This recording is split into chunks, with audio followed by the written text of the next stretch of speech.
Hearty welcome to everyone present here to the fourth and final webinar of the Feminist Leadership in Disarmament 2.0 series, titled Mexico's Successes and Lessons Learned from Implementing Feminist Foreign Policy and WPS in the Global South, which seeks to demonstrate how women's campaigns and networks can advance human-centered security and peace activism by focusing on Mexico, a country which has achieved the official adoption of FFP and a disarmament approach.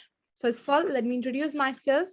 I'm Varsha Verghese, a project assistant at Scrap Weapons and a student of International Studies in Diplomacy at SOAS University of London.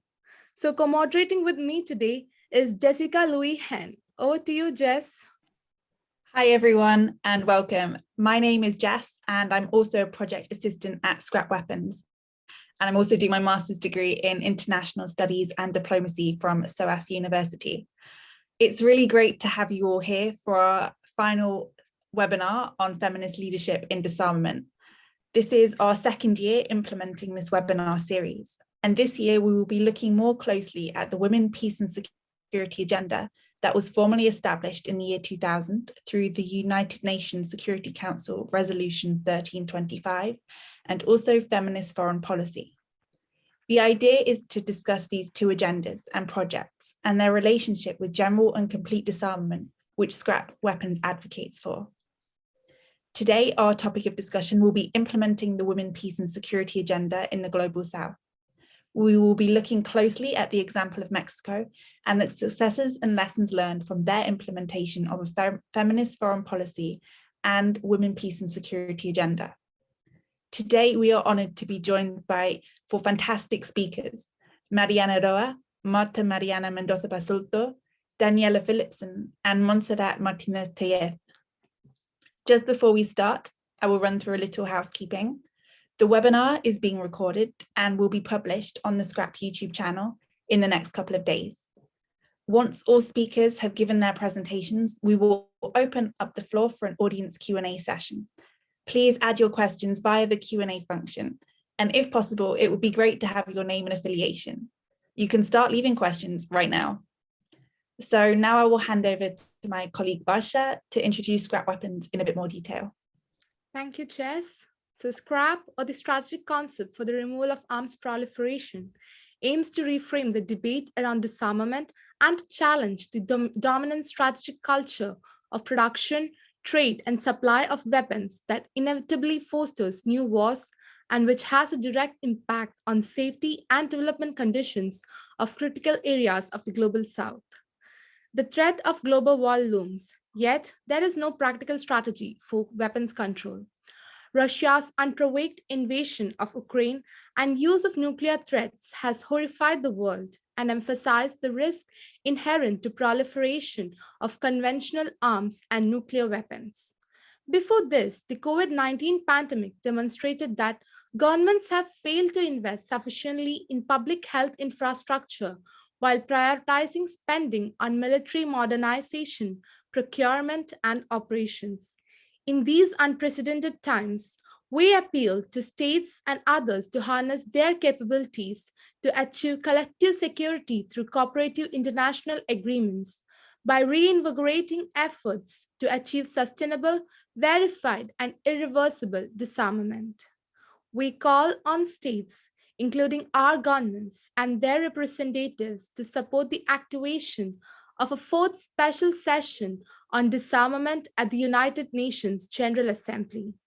You can read more about our call and Scrap Weapons Conference in September 2022, which will seek to build a constituency working towards the implementation of a fourth special session at the link that is posted in the chat right now.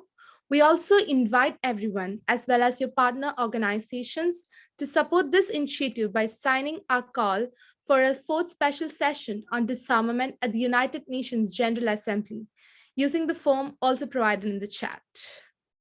So over to you, Jess.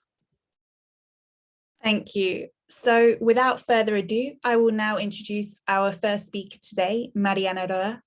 Mariana is a disarmament affairs advisor at the Permanent Mission of Mexico to the United Nations in Geneva, where she covers issues relating to biological, nuclear, and conventional weapons, as well as emerging technologies in the area of disarmament.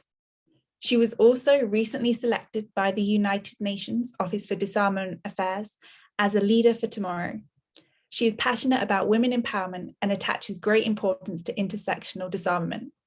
And so, Mariana, the floor is yours. Thank you so much, Jessica, for the introduction, and thank you so much for having me. Good morning, good afternoon, good evening, depending on where you all are. So, as you said, I'm working here at the mission of Mexico to the UN and our international organizations in Geneva. I graduated last year after completing my master's, and I've been working on the mission here about a year. I did a short internship before joining full-time as Studies Disarmament Affairs Advisor.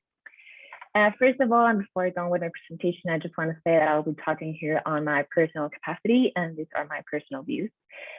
As I was asked to talk about my personal experience here in Geneva, I will focus my intervention on giving a brief overview of the Mexican feminist foreign policy and its interaction with my daily life in disarmament here in Geneva. I will talk about the treaties we follow up in here, or the ones I personally follow up on, and give some points for improvement. So Mexico adopted a feminist foreign policy in 2020, and it's the first country in the global south to adopt this kind of perspective in its foreign policy. And as an interesting fact, the last two ambassadors that we've had here at the mission in Geneva have been women. This after having 19 male ambassadors before. So indeed, the Mexican feminist foreign policy has been a priority for the Ministry of Foreign Affairs. Having said this, it's also worth noting that the country understands that its feminist foreign policy is a work in progress, that it will need to be consolidated over time. This is important regarding its internal challenges, as there is a need to progressively ensure that gender equality and parity will be adopted at the national level. Mexico's feminist foreign policy stands out for being coherent in all international fora, not only in those linked to gender equality or human rights, but it also tackles other cross-cutting issues, such as international security and climate change, for instance. Last month, we had experts who were here in Geneva at the mission who participated in the negotiations of the post-2020 biodiversity framework. The Mexican delegation facilitated negotiations on a gender and biodiversity action plan and integrated an individual target on gender and biodiversity. And I believe this is really important because the impacts of climate change, among other factors, affect the global context of peace and security, and highlight the need to recognize the Women on Peace and Security agenda, the WPS agenda, as a cross-cutting subject. And this was also recognized in the UN Security Council Resolution 2242 in 2015, so already 7 years ago. Now, regarding disarmament, and the WPS agenda recognizes the vulnerabilities of women and girls in conflict-affected situations, as well as the role of women as key agents towards peace, stability, and security. The WPS agenda also has synergies with the 2030 agenda and works towards the same goal. For instance, by linking the SDG 5 on gender equality with the SDG 16 on peace, stability, and security. It is important to note, however, and this is one of my main points, that despite the progress made under the UN Security Council Resolution 1325 that underpins the Women's Peace and Security agenda, as you've already mentioned, the linkages between the WPS agenda and the disarmament and arms control have not been made explicit enough. So the resolution is fundamentally a resolution about armed conflict, and it does not address the weapons used to wage those conflicts. In Geneva, advancements have been made regarding this point and regarding gender perspectives in general, including under the following treaties that I actively follow up on and that I'm not going to present. So bear with me, it might get a bit technical right now. I'm going to present 6 treaties and processes, and I'll give some abbreviations. So the first one is the Convention on Cluster Munitions, also abbreviated as the CCM. In its Article 7, the Convention recognizes the need to provide age and gender sensitive assistance, including medical care, rehabilitation, and psychological and economic support to its victims. What's more, last year, the Lausanne Action Plan was implemented, including important points on the gender element, And this is also because a lot of countries, including countries that have a feminist foreign policy, such as Mexico, are vocal on the subject. Another important treaty is the Arms Trade Treaty, also called the ATT. And this treaty is groundbreaking. In its Article 4, it poses the ATT as the first international treaty which formally recognizes the link between arms trade and gender-based violence. The APLC, this is the Anti-Personnel Landmine Convention, is older than the former two treaties I mentioned, yet it has seen a lot of support to integrate the gender element. In its recent action plans, for instance, on gender and the diverse needs of communities affected by these weapons, have demonstrated the actual salience of the gender element. So you can see how the push that comes from civil society, that comes from the Ministry of Foreign Affairs, has an actual effect on changing already established conventions or adapting them to the current circumstances. A clear example is the Oslo Action Plan that it was implemented in 2019, also with a lot of support with the Mexican delegation. Now, a fairly new treaty is the TPNW. This is the treaty prohibiting the nuclear weapons. It entered into force last year, and it took its language on gender based on the CCM, the Convention on Munitions, in its Article 6. But I think what's really interesting here is that it has been a lot of push to learn about the gender differentiated impact of radiation that stems from nuclear weapons. So, for instance, women exposed to ionizing radiation have 60 times greater risk of developing cervical cancer. The radiation also reduces fertility and impairs maternal health, which has subsequent mental health problems for women.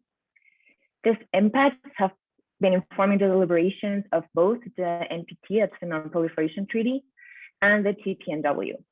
And this is a very exciting year actually for both treaties, because the NPT is going to be reviewed this year in August. It's usually revised every 5 years, but because of COVID, the last review conference was postponed, and the last time it was revised was already 7 years ago.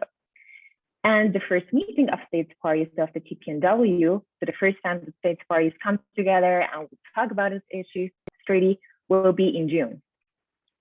So now I'll go to two other processes that we are following up here in Geneva. One is the GGN laws. This is kind of a funny acronym, but it stands for the Group of Governmental Experts on Lethal Autonomous Weapon Systems.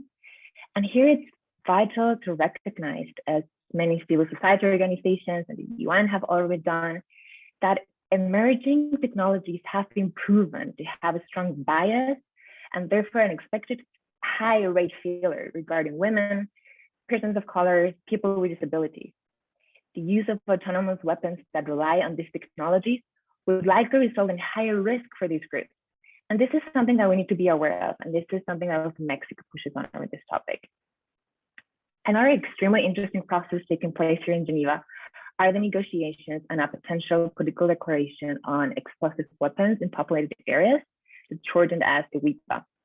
So there has been research done, for example, by the UN Institute for Disarmament Research, UNIDIR, stating that the reverberating effects and the direct impacts of explosive weapons in populated areas diverge significantly between women, girls, men, and boys.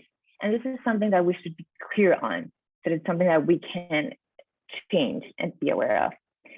So my role here at the mission, the role of my boss, the role of the delegation as a whole, is to be an important actor advocating for all the points that I made before, and to ensure that the gender perspective and its intersectionalities are not overlooked. So one very interesting and illustrative example of how frustrating sometimes the negotiations on these issues can be is found at the CD. The CD stands for the Conference on Disarmament. So there has been a push in the past years to make linguistic and technical updates on the rules of procedure to the CD to ensure that they adequately reflect a modern vision of gender neutrality, as it's done in many other UN fora already. The initiative was supposed to be simple and uncontroversial. They just wanted to replace the use of male pronouns to use a gender neutral terminology. So really what I'm saying here is that if the rules of procedure say, right now they say they're head of delegations, and if the head of delegation, if he might be replaced by a member of his delegation, which the initiative just aims at using more gender neutral language. However, during the discussion, not only couldn't there be agreement on this simple and technical issue, but that I would actually send a strong message on gender equality. But it actually opens the door to very unfortunate statements on the issue of men and women within the organ. And it really shows how far are many delegations from understanding the fundamental backbone of the issue of gender equality. We as a delegation posed strong counter arguments to the discussion. Mexico, together with other countries, signed a letter to send to Ms. Nakamitsu. She's the High Representative on Disarmament Affairs to the United Nations, talking about the importance of this change. I myself talked at the youth session of the Conference on Disarmament, talking, yes, about the importance of involving youth and young girls on the matters, but also about taking a gender lens perspective and this important change on the rules of procedures. We're trying to advocate as much as possible, trying to make a change on all multilateral fora.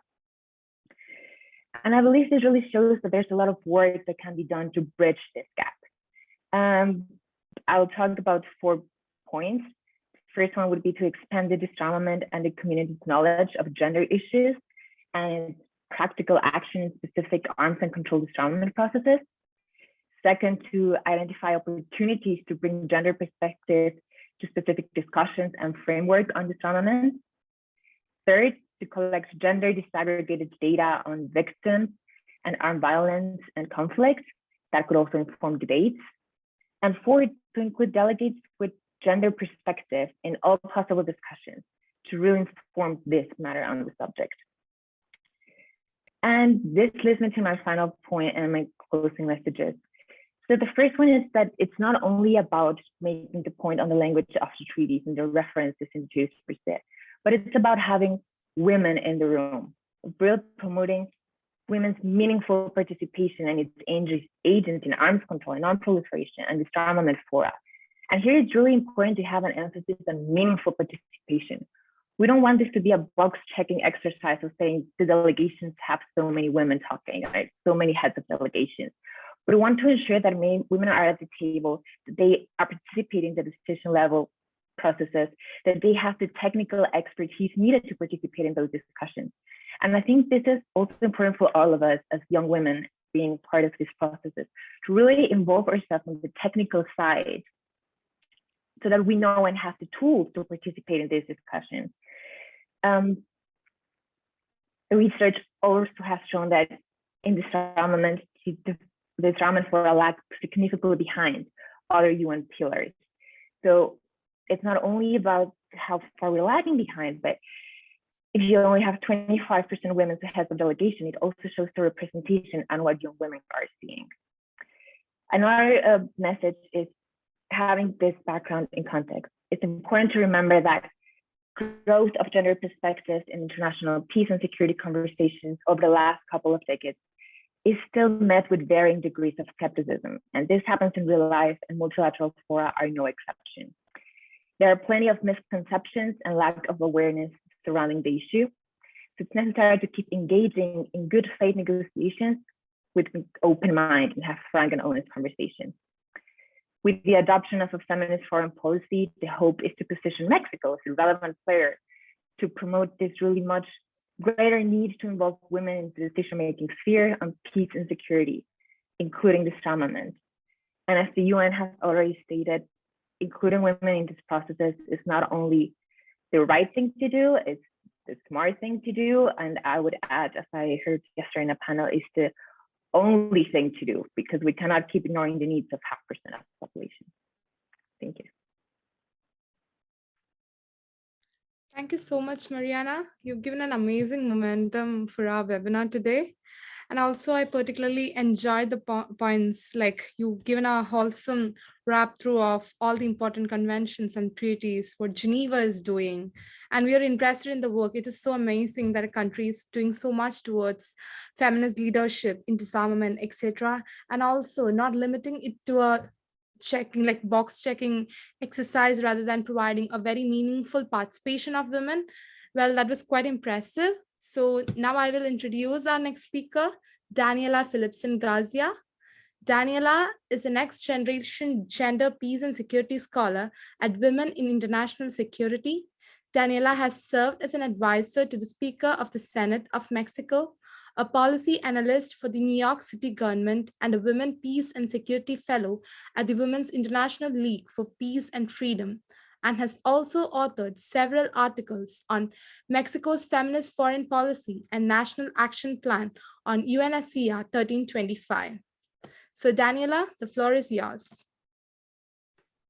Thank you so much for having me today, and special thanks for Scrap Weapons and to SOAS for the invitation. And it really is an honor to share the space with you as well as with my fellow panelists.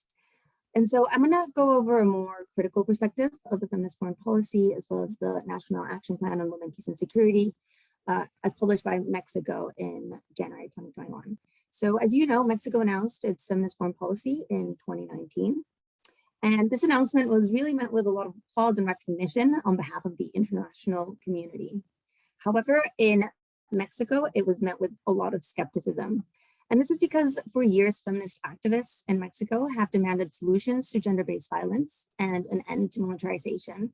And these demands have been dismissed, and the government has done very little to address the rise in homicides and forced disappearances, which have really skyrocketed since 2006, when the then president, Felipe Calderón, decided to increase the number of military elements overseeing public safety tasks. So Mexico's feminist foreign policy is based on 5 pillars, and I'm going to go over them very briefly. The first one is a foreign policy with a gender perspective and a feminist plus foreign agenda. The second one is parity in the Foreign Affairs Secretariat. And third, it's a Foreign Affairs Secretariat that is free of violence. Fourth, equality that is seen. And fifth, a Foreign Affairs Secretariat that embraces intersectional feminism. I think these goals are very well intended. However, I also think that they lack clarity, and also there's no specific roadmap that allows researchers and activists, as well as constituents, to really understand how they are being implemented, monitored, evaluated, and also financed. It's really important to also keep in mind that without a budget, these goals are not likely to be achieved or to have impact. So Mexico has not published an in-depth document that explains how these specific public policies are being pursued by the feminist foreign policy, or how they will achieve the goals that it has laid out. So I was personally a bit frustrated by the lack of accountability and transparency. So with a colleague, we started an international platform to study and analyze the feminist foreign policy and the women, peace, and security agenda, especially in Mexico and Latin America. This platform we launched last week, and it's called Internacional Feminista. And my colleague and I, Ana Velasco, we submitted freedom of information requests to the Mexican Foreign Affairs Secretariat to really understand the impact of the feminist foreign policy. So we received responses, and we found that since 2019, when the feminist foreign policy was announced, the percentage of women in executive roles in Mexico's foreign service has actually remained the same. It's remained at 8% of women who are in the foreign service are ambassadors. So let me say that one more time. Only 8% of women in the foreign service are ambassadors. And we also found that the Foreign Affairs Secretariat actually does not have gender disaggregated data on their employees, which makes it impossible to know whether the Secretariat has actually achieved gender parity, even though this is one of the goals stated by the feminist foreign policy. On a more positive note, the government also replied and told us about the number of events and multilateral fora with a gender perspective that have been hosted by the Mexican government. And these have increased dramatically. So in 2020 and 2021, in addition to also hosting the Gender Equality Forum along with France, the Foreign Affairs Secretariat Directory of Human Rights and Democracy, they organized around 23 and 26 events with a gender perspective in 2020 and 2021 respectively. It is also important to note, however, that very few of these discussions have actually been translated into actions or policies to advance women's rights or the well-being of disadvantaged communities. Lastly, while the government has had conversations with feminist civil society groups, it has not created a thorough and inclusive consultation process with civil society. And here I would like to pause and emphasize how important it is to include feminists and feminist civil society in feminist instruments and policy, such as feminist foreign policy. There really should not be anything about feminism without feminists. Traditionally, states and governments have been the gatekeepers of patriarchy, of colonialism, and the status quo. I am skeptical about them being the ones that are leading radical feminist change simply because it is not in their interest to do so. Feminists and civil society must be actively part of a feminist foreign policy to ensure that it is not co-opted and to make it more palatable, to make sure it is not co-opted, to make it more palatable to the interests and needs of the status quo.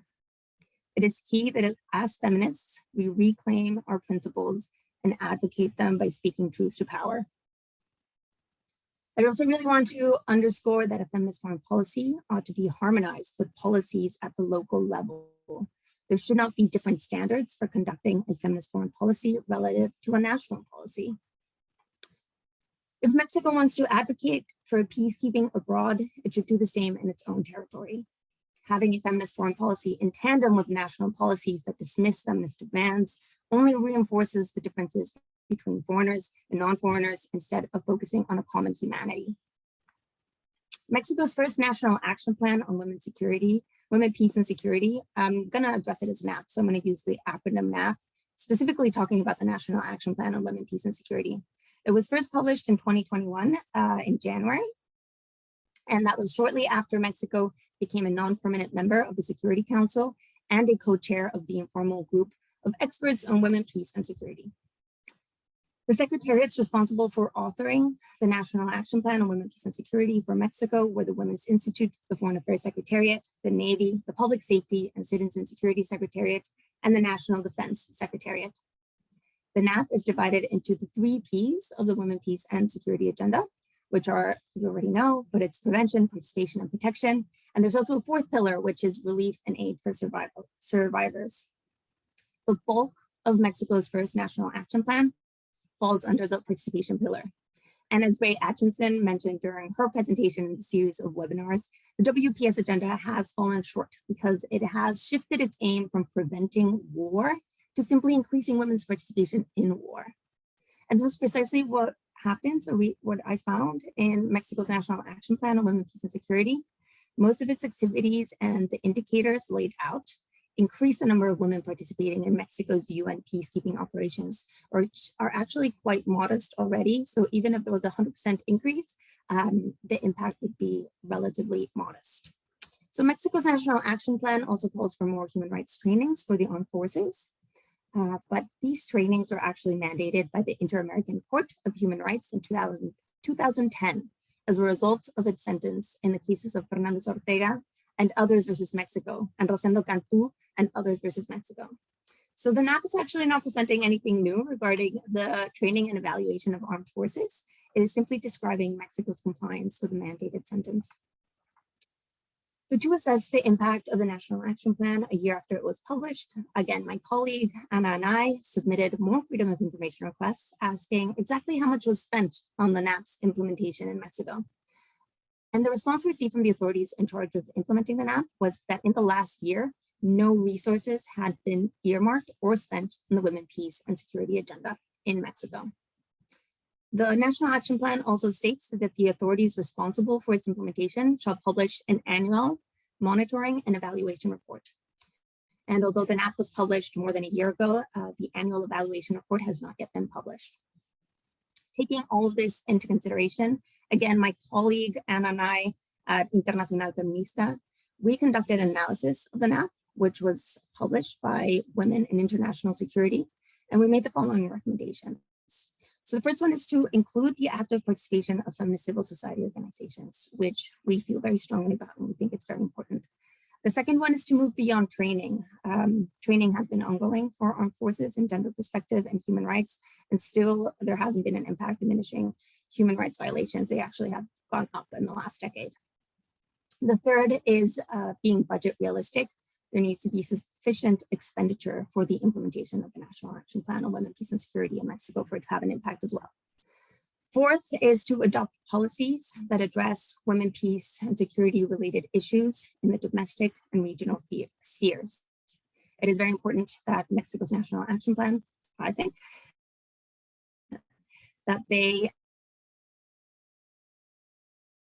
region and that it's not only copy pasting the format European Can you see me okay, or did I think it was paused briefly. Yeah, we lost you briefly, but Okay. we've got you again now. Okay, perfect. So I'll just go over the last point.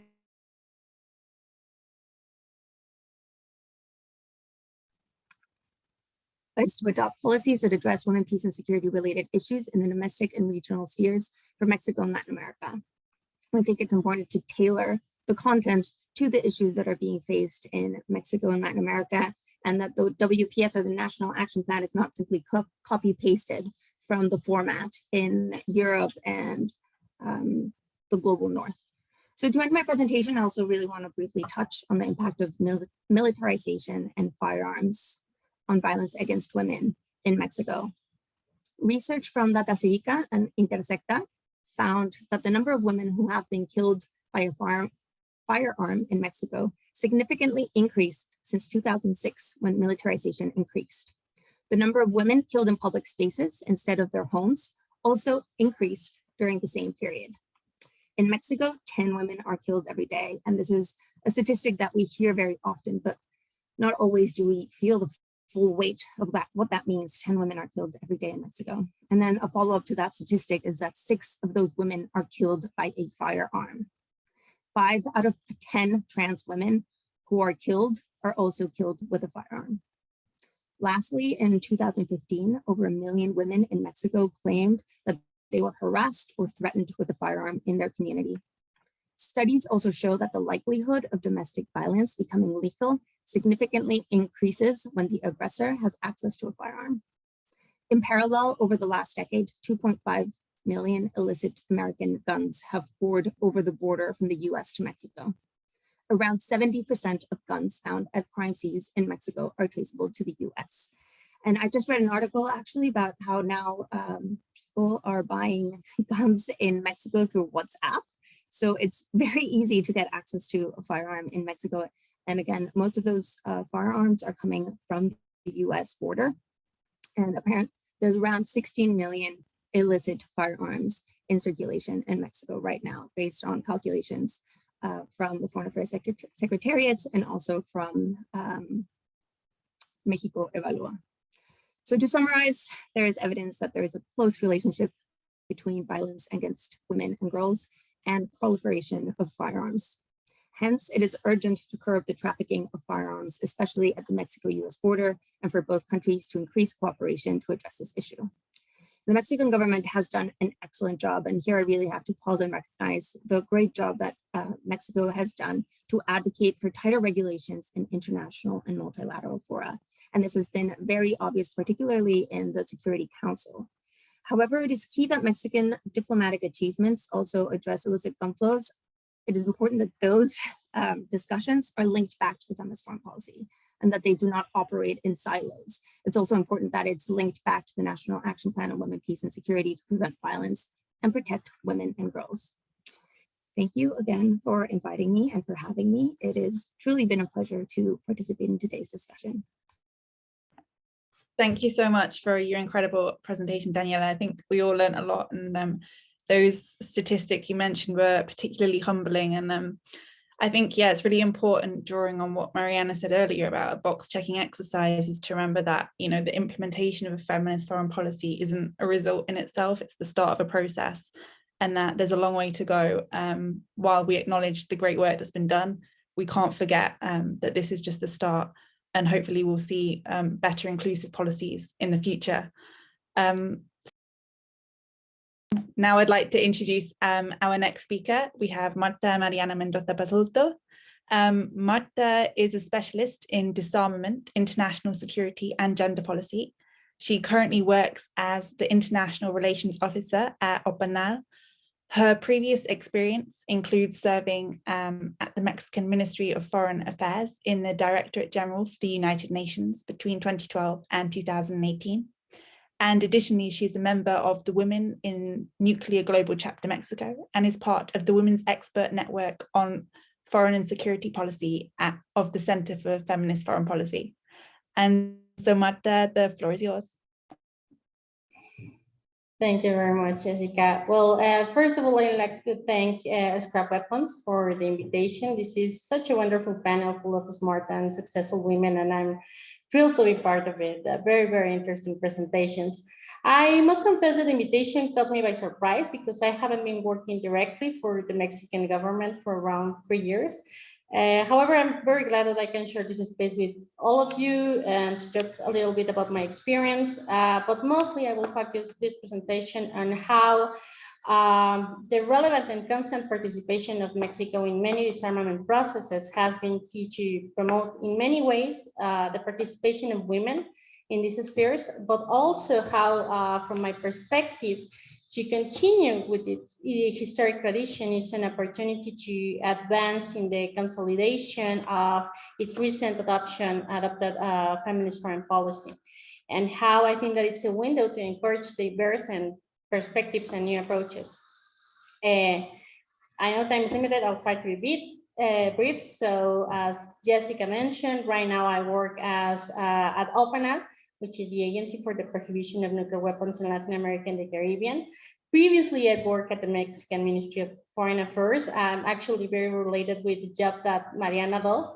I used to do that, but in the Mexican Ministry of Foreign Affairs. I was actually involved also with the Arms Trade Treaty. I was part of the provisional secretary that prepared the first conference of the states parties. So that is a treaty that's also very close to my heart. And as Mariana mentioned, it's very important within the feminist sphere because of the provisions that concerns.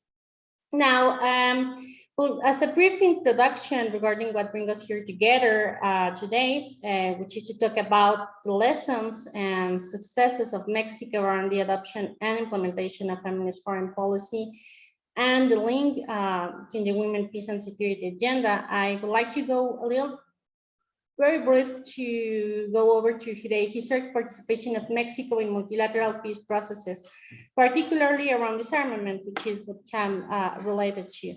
It's important to picture that Mexico has been an important player in this matter since we could say the very beginning. As you might know, the first resolution of the United Nations was adopted to establish a commission that, among other matters, should seek the elimination of nuclear weapons and other weapons of mass destruction. Well, Mexico was part of the discussion since then. We can highlight that on those days, Mexican interventions already called on the importance of looking at the disarmament issue as a matter of every nation and not only the countries that had, in this case, nuclear weapons or were directly affected by nuclear weapons.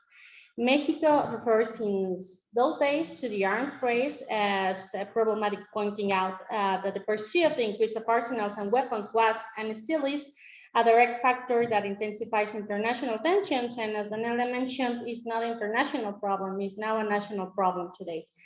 This is important to mention because it can give us a picture of what we can see nowadays, that's a strong support of Mexico to multilateral discussions and processes. Those approaches, of course, respond to a national position related directly to the Mexican foreign policy principles, which are the rules that guide the Mexican foreign policy, but also with the fact that Mexico had and has a direct border with the nuclear world. Long story short, Mexico has been involved in different forums related to disarmament for over 70 years and has been a strong advocate of multilateralism and plurality since then. Mexico followed up the labor of the Atomic Energy Commission, created, as I mentioned, since the very signing of the San Francisco Charter. It joined the International Atomic Energy Agency in 1952. During the 60s, Mexico started to imprint a more tangible impact in the disarmament discussions. In 1960, what we could call the Disarmament Forum in the United Nations. It was closed only to 10 countries, 5 from NATO and 5 from the Warsaw Pact. Well, Mexico with India presented an initiative to extend this group, known after that as the 18 Nation Committee, that ultimately became to what we know today as the Conference of Disarmament. Now, in 1962, we had the missile crisis. So as we know, Mexico was already vocal and interested in these processes. So the situation came to consolidate the disarmament matter as a priority. So in the same year, Mexico announced that its unilateral decision to never acquire, possess, or allow nuclear weapons in its territory. And during the following years, it's fair to say not only Mexico, but along with some other countries in the region, promote the creation of what we today know as the first nuclear weapon-free zone in a densely populated area, established in 1967 by the Tlatelolco Treaty and guarded since 1969 by OPANAL, which is where I work at. Well, the Tlatelolco Treaty is a very significant milestone for Mexico in terms of foreign policy because it was a regional instrument that provided not only Latin America and the Caribbean region with this denuclearization safeguard, but because it established a new legal term that eventually set the base for other legal instruments and served as an example to other regions in the world to adopt their own treaties and establish other for zones of the same type. Mexico also was a signatory of the Non-Proliferation Treaty, which is known as the cornerstone of the disarmament regime. It was part of the core group of countries that proposed the establishment of this comprehensive test ban treaty, the CTBT. When the NPT was extended in 1995, Mexico and other countries created the New Agenda Coalition, which is another group of countries that go together sometimes. And in the 90s, after this extension and looking at the disarmament conference and other developments related to the acquisition of nuclear weapons for other countries than the P5, we looked at what is now known today as the paralysis of the disarmament machinery. Well, Mexico was also very vocal. We'll get to the point right now. So these paralyses rose together to develop what is called the Humanitarian Initiative. It was born in 2013, promoted by Austria, Norway, and also Mexico, organizing the Conference on the Humanitarian Impact of Nuclear Weapons, 3 of them. That in 2015 became to the Humanitarian Pledge, which was endorsed by 108 countries. And eventually it created the environment of the discussion, adoption, and now entering into force of the Treaty on the Prohibition of Nuclear Weapons, which I personally consider as a feminist achievement also, but for some other provisions included in the treaty, but I won't extend on that today. So these examples and everything that Mariana mentioned, and the fact that, for example, today Mexico is chairing the Women, Peace and Security Working Group at the Security Council, are very, very important. Sorry that I haven't taken this long with the history, but I will make the turn right now from the lessons learned, which is what I represented, to the opportunities that the feminist foreign policy adopted by Mexico has regarding disarmament, and ultimately peace and security.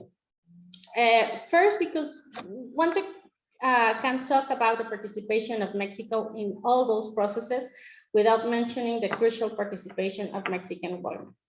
For example, the working group that I just mentioned right now is chaired by Flor de Lis, which is an excellent Mexican diplomat, but there are so many others. I mean, I have had the fortune to know some of those extraordinary diplomats, but also officers and civilians that were and are committed professional, but also fervent advocates directly or indirectly of the women, peace and security agenda. So, but not to mention as an example, the experts with them who have the fortune to share this panel today. So the link between gender and disarmament has been widely explored, mostly in academia. However, the implementation of the feminist foreign policy, which we know it's very, very new by an increasing number of countries, from my perspective, brings these new opportunities to approach gender and disarmament matters with a renewed perspective from an institutional base. It provides this institutional base to continue stressing the importance of women's equal and full participation as active agents in peace and security, and recognize their contribution also to address the matter as a national policy, as Daniela mentioned. So we can see how I think that it's a very, very good frame to link international action with national policy. I think that particularly talking about Mexico, the country has a unique opportunity to take advantage of this historic tradition regarding peace, disarmament, and put it into action through the feminist foreign policy. And here I agree with a lot of the conclusions that Mariana said. I think that it should be done, of course, calling for a gender balanced representation in arms control, non-proliferation, disarmament negotiations, but also applying an inclusive approach that not only recognize the relevance of diverse and different actors in terms of numbers, but value their effective and substantive participation. And what Daniela mentioned about having the same numbers regarding female diplomats in the process since the adoption of the feminist foreign policy, it's a clear example that of how one thing is to put it on the guidelines, and the other thing is to turn it into action. So I'm also glad that Mariana mentioned that actually the treaties that she works with and the guidelines take into account. But it's very important to elaborate those guidelines that conduct the participation of Mexico in those related forums, considering a feminist perspective that takes into account root causes and questions those constructions in which the problems that are being reviewed are based. For example, differentiated impacts, but also social and systematic structures. And finally, I think that using this historic tradition and disarmament to continue leading with summing up this relatively new approach, also as a leader with the conduction of its feminist foreign policy, it's a huge, huge, huge opportunity for Mexico. It could be done by confronting the status quo. This might sound outrageous, as we often are called as feminists, but if we think and we review the brief history that I just presented, is nothing that Mexico hasn't done in the past. So to summarize, I just would like to put together how the adoption of this feminist foreign policy presents, I mean, this very, very wide range of options in which Mexico could work with. And of course, I mean, I also agree with Daniela on the need of putting together international action with national implementation. And well, those are the reflections I'd like to leave on the table for the later discussion. Thank you so much, Marta, for that insightful presentation. And particularly what I liked the most was I found like Mexico's example as very inspiring, and how the 62 missile crisis catapulted Mexico's journey for nuclear disarmament, and again about the opportunities and the importance of linking international action with national policy. All that was really good. And thank you so much again. So now I will introduce our final speaker, Montserrat Martinez Teles. Montserrat is currently part of the Global Thought Mexican team, an NGO in Mexico working on disarmament matters through an international relations lens. She has been working on issues of citizen disarmament with a gender perspective in Mexico, and has also worked as a researcher in civil society consulting on the development of strategies to prevent and address armed violence with a gender perspective. She is a member of the expert group of the Forum on the Arms Trade, as well as the IANSA Global Youth Network for Arms Control, and part of the working group on arms trafficking in the Open Government Partnership in Mexico. So Montserrat, the floor is yours. Thank you so much to Scrap Web and Fansat for the invitation to participate in this panel with these amazing professionals on disarmament matters, and to let me to share some reflections of where to push feminist foreign policy. I'm really honored. As Barsha already told you, I have worked as part of organized civil society in Mexico on disarmament and arms control matters for several years. Having the opportunity to participate in multilateral spaces on disarmament issues as part of international coalitions of civil society organizations such as Arms Trade Treaty, the UN Program of Action on Small Arms and Light Weapons and the First Committee of the UN General Assembly on Disarmament and International Security. But all of this work has been developed with a special interest in promoting the incorporation of gender perspective in the development of international disarmament regime. So currently, I'm pursuing a PhD in public policy in Mexico with the vision of how to integrate sustainable development goals 5.2 and 16.4, related to violence against women and the illegal flow of weapons. So I would like to share my experience based on the good practices that represent participation of civil society, especially in the working groups of the Open Government Partnership in Mexico, and how this space is linked to an expanded approach of what feminist foreign policy represents and how we can consolidate it. Since the Open Government Partnership is an international initiative that links national and subnational governments with citizens to extract transparency and accountability. So in this regard, I will highlight 3 issues that I believe Mexico can contribute to the construction of a feminist foreign policy in practice. First, the opening of a space for dialogue between state institutions and organized civil society on security issues. Second, the articulation of this dialogue with different state agencies. And third one, the contribution and the participation of these organizations in multilateral spaces where the disarmament and arms control regime is being addressed. So within the working groups of the Open Government Partnership in Mexico, the one that was open that is of a special interest for civil society in Mexico, due to the context of violence faced in some regions and the high homicide rate, is the one related to transparency for the control of the flow of firearms in the country. And let me explain a little bit about it. The information on the flow of firearms, legal or illegal, is an issue that is often no longer considered under public security standards, but even under national security standards, because it is considered to be primarily related to organized crime. So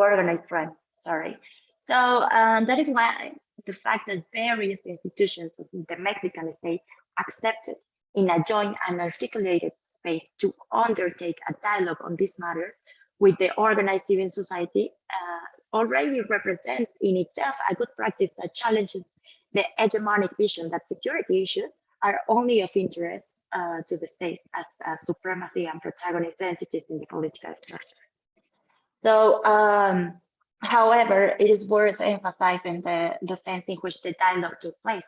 And it was a collaborative exercise in which one of the citizens was able to expose to the institutions involved their concerns about the discrepancies and in public information of this issue.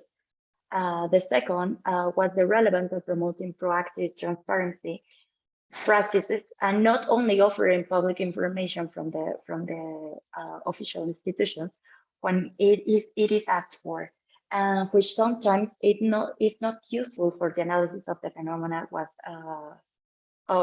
we are trying to address. And third, the power of to emphasize that the phenomenon needs to be addressed with a more broader approach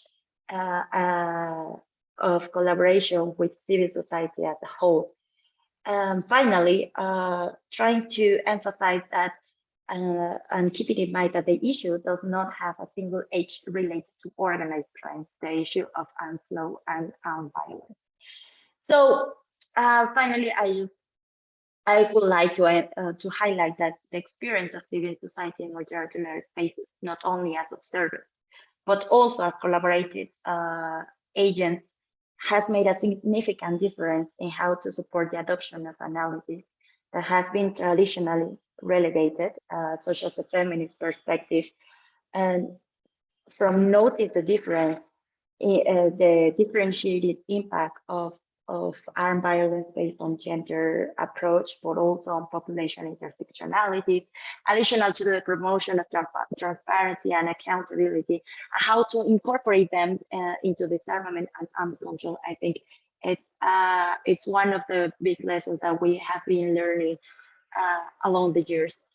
So I think these issues are part of promoting a feminist foreign policy that is congruent with the positions and practices it promotes at the international level, but also that encourages the construction of this new vision of the world from within.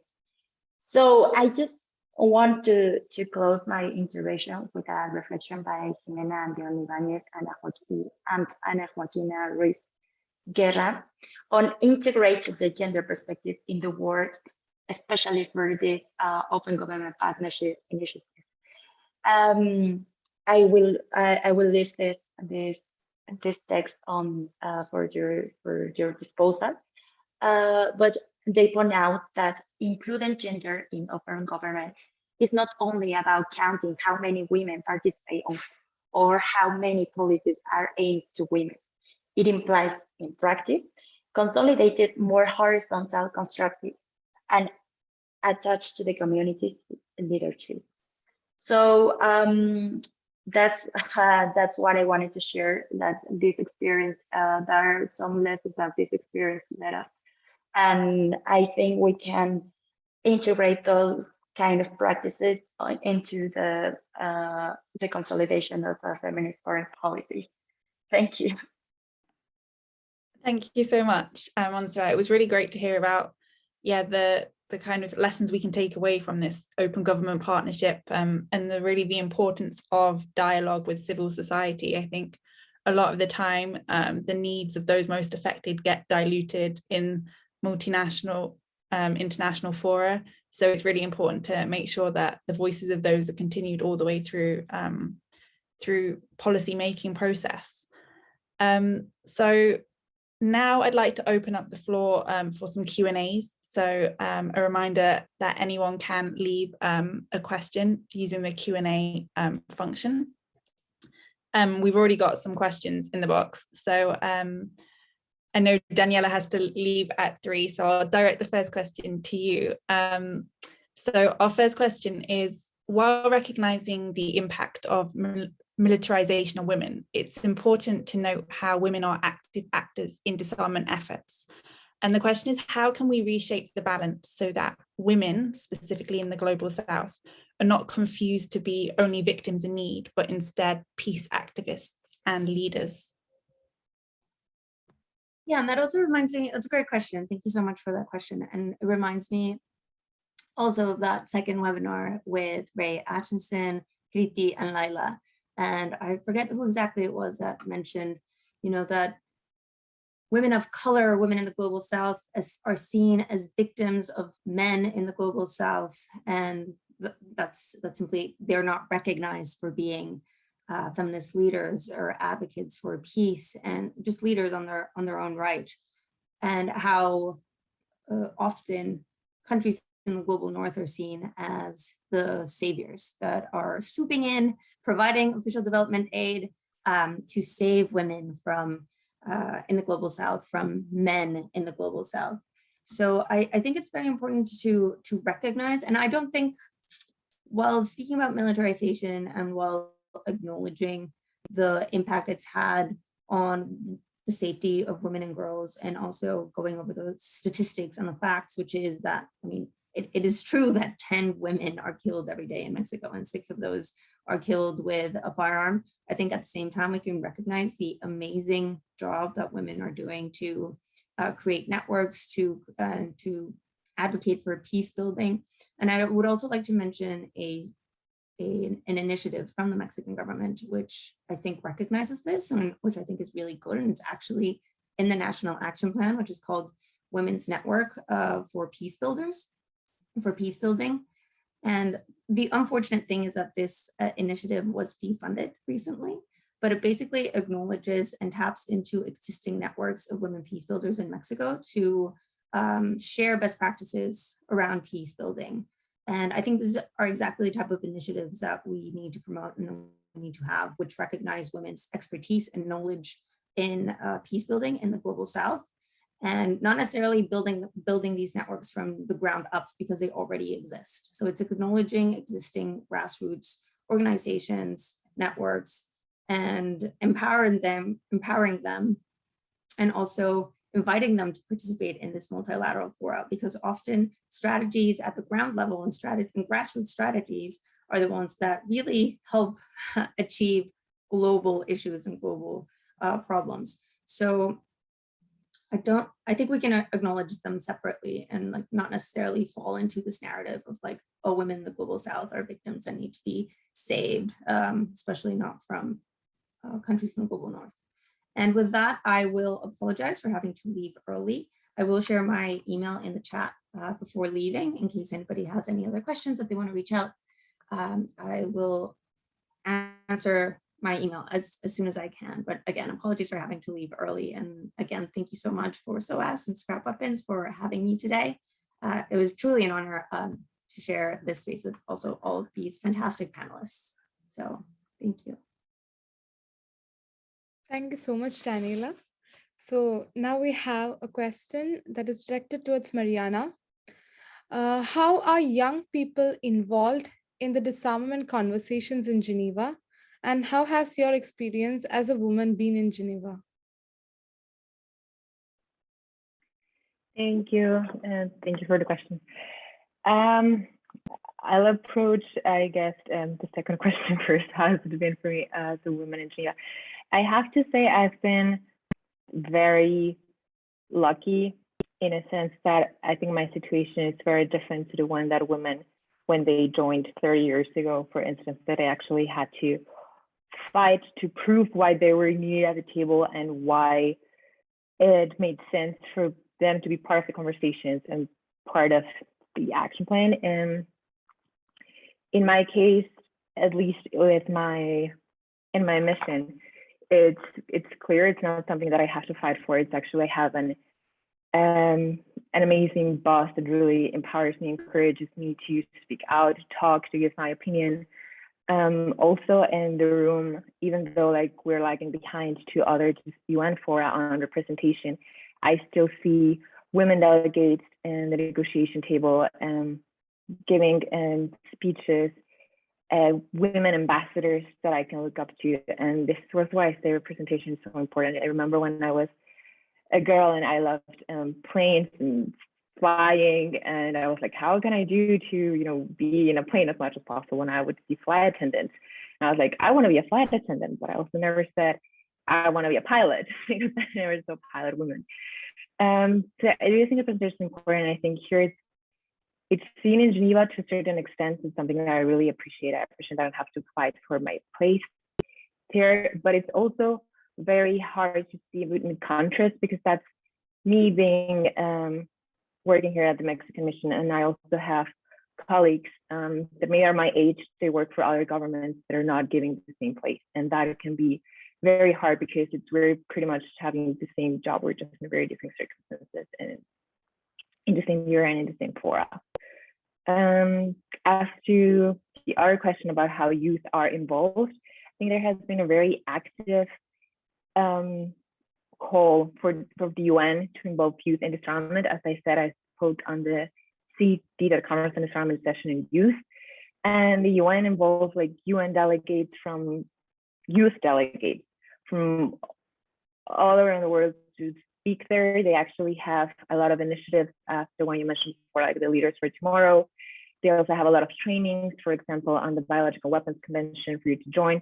These very specifically directed to young people and to just give them the tools. And I think that education is one of the most important points where you can start for them to have, for us to actually have the tools to understand on a technical level what's going on, so that when we are at the decision-making table and when we get there, we actually have an informed opinion and can talk with solid arguments. And I think the UN has been doing a lot of stuff in there. Mexico also has an initiative on youth that presents in New York, that also with the government of Korea also represent resolution on youth. So we're really trying to push this also from our perspective on what we can do here.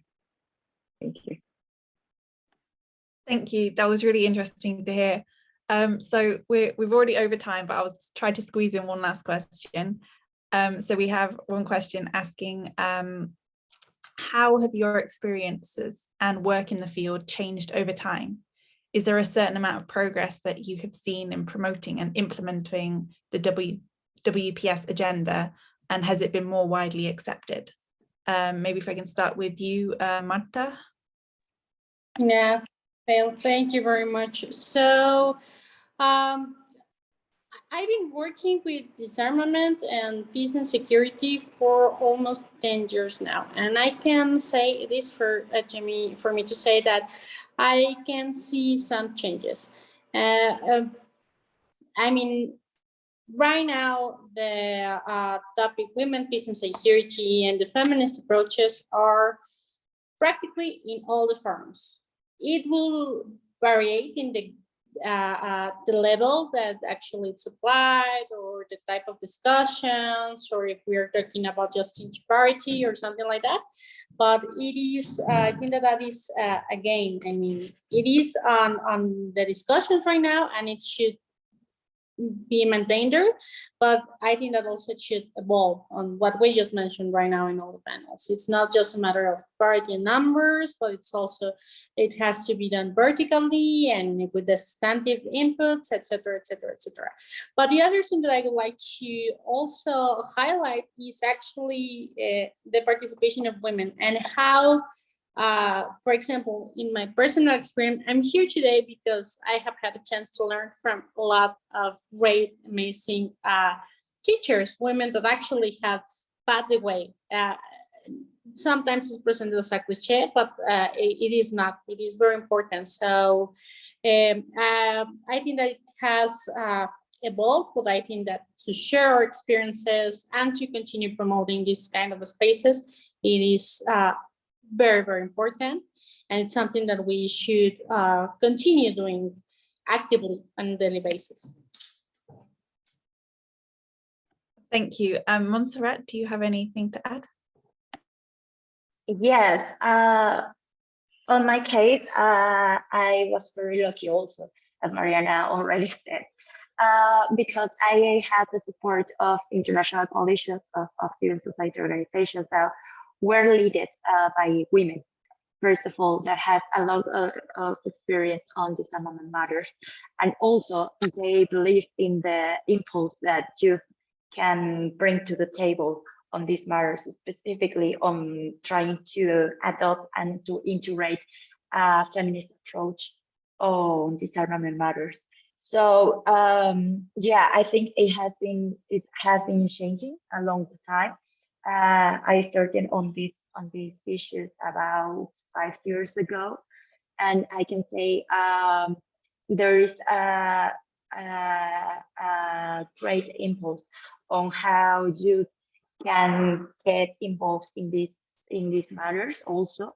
And also, as Danny Philipson said, there's no we don't have this feeling of we need the global north to come to save us.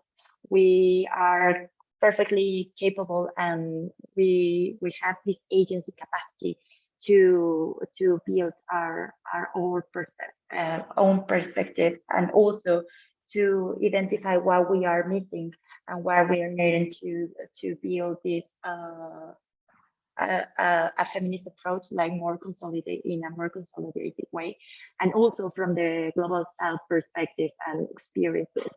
So I think it's important for us also to know that we are not kind of victims, or the women or certain kind of population is not a victim of the circumstances. We are able to make changes, and believe this also.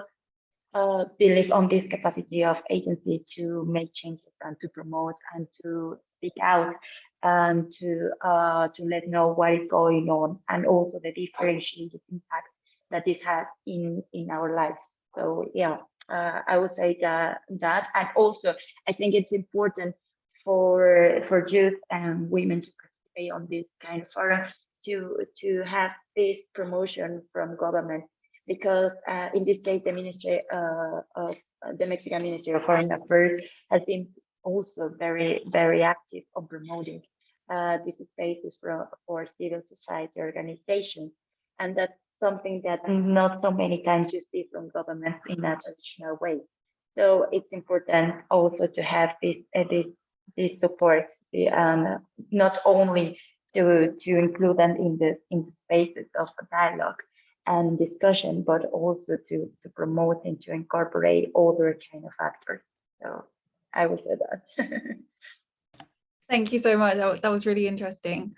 So yeah, that concludes our Q&A and brings us to the end of our last webinar of the series. Oh, Mariana, do you have something to say?